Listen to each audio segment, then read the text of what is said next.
There is a saying, inflation is devil. Let me show you how. I will take a small example. If your age is say 40 and your current monthly expenses is say 30,000 rupees. In next 18 years, if you are going to retire at the age of 58, today you require 30,000 rupees, per annum 3.6 lakhs you require. After 18 years, you will be requiring 88,000 per month, which is 10.57 lakhs.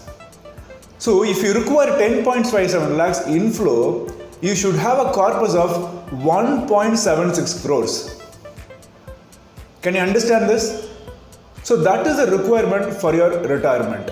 Now you have understood how much is the retirement corpus you require. You require 1.76 crores.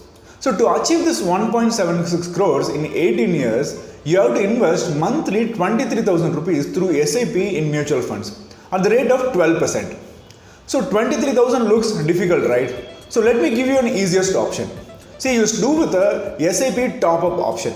Start with 7,000 rupees in an SIP and increase it every year by 3,000 rupees. That is, this year you start with 7,000 rupees and next year you are going to pay 10,000, the next year you are going to pay 13,000 rupees. So similarly, you have to increase it, your SIP by 3,000 every year.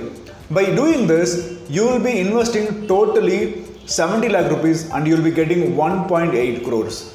Knowing this is not enough, right? We must implement it.